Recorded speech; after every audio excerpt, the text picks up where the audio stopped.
Welcome to the Upstate Pinball and Arcade Museum here in downtown Simpsonville, and today we're going to learn about this great business and how Mike and his wife Jennifer opened it up in early to mid-February.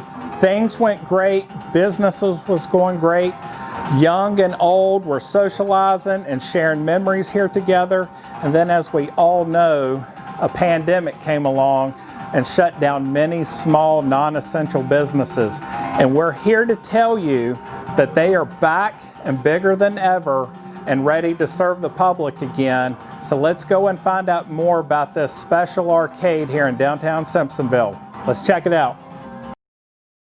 Hey everyone, this is Donald Barber with the J. Michael Manley team at Keller Williams Greenville Upstate, and today we are here at Upstate Pinball and Arcade Museum here in downtown Simpsonville. And if you're wondering where in downtown Simpsonville, if you know anything about Simpsonville, you know the old Vaughn's Feed and Seed that was here for many years. It's also located just down from the ice cream station and many other businesses. And today we're here with Mike Martin, the owner of Upstate Pinball and Arcade Museum. And Mike, thank you for having us out today, and this is such a unique concept. What made you want to go ahead and start something like this and in Simpsonville as well? Sure. Well, we wanted something close to our home. We live in Simpsonville, well, just outside Simpsonville city limits. We've had about 20 games in our basement, and we were having preteen parties and stuff like that at our house. And because I've got two boys, 17 and 14. Okay. I've got three boys, but he's just three, the other guy. But you know, we'd have parties, and parents would come and pick their kids up before they were able to drive, of course. Mm-hmm. And the kids wouldn't come, you know, meet them at the front. So the parents would have to come and retrieve their child. And it turns out a lot of the times the parents would get sucked in and they would want to stay. And so I jokingly say I was always trying to kick the parents out. It's time to go home.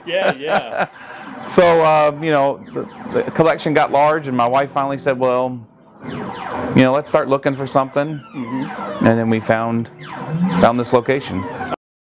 Mike, I'm looking around the arcade here, and I see a lot of games that I recognize from my childhood, and some are definitely my personal favorites. What are the ones that are the most popular, whether it's pinball or arcade, and how often do you have to maybe rotate games out? Sure. Well, of course, the three up here, they're located up front because these are the three iconic games of the early 80s. And then, of course, I don't know why. I guess it's because of who's on the front of it, but Space Jam here is number one. Number two is Hook, and probably slightly further distance is Rescue 911.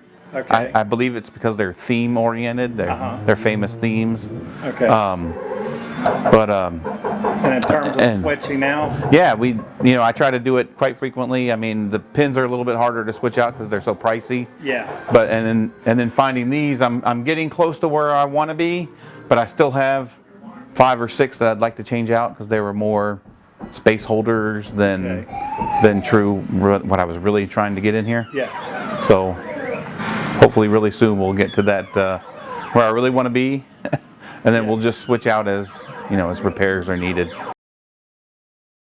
Lots of variety, lots of great games here.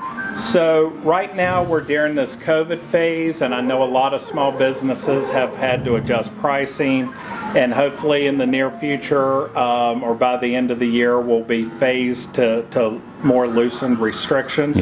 What's your pricing and regulations right now during this time? My regulations are I'm only allowed to have 15 people in here, which is basically a quarter of what your square footage is. And right now I'm currently at 60. So that's where I get the 15 number from.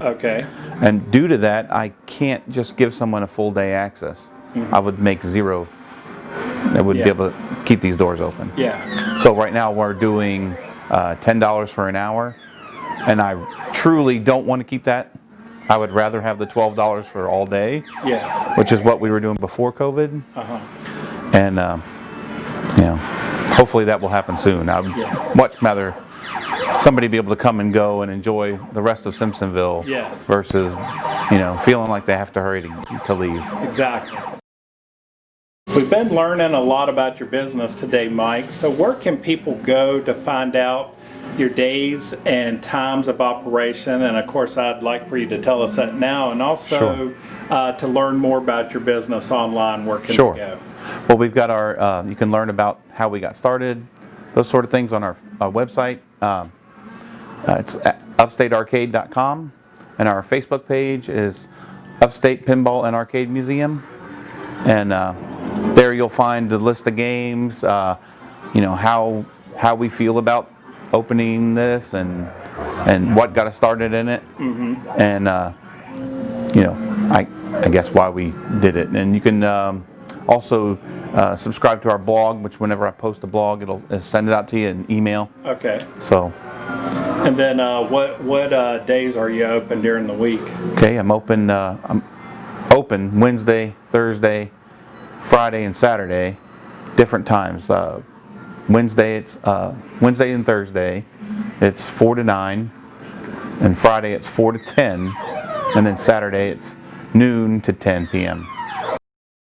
Mike, thank you so much for telling us all about this wonderful business. I can't wait to come back here and bring my son. And I feel like you've got a great concept here. And for anybody looking for something really creative to do, to bond those grandparents, those parents with the younger generations, this is the perfect activity. You have ice cream nearby, you have pizza places nearby. Go do those things and come and hang out at the arcade either before or afterwards. You have so much going on here in downtown Simpsonville, and even more is to come. But yet, this is the place where about 3 or 4 generations are going to want to hang out, socialize, have some fun, and relive those memories and build new memories. So Mike, we appreciate that. Check them out at upstatearcade.com and at Upstate Pinball and Arcade Museum on Facebook. And until then, we'll see you next time.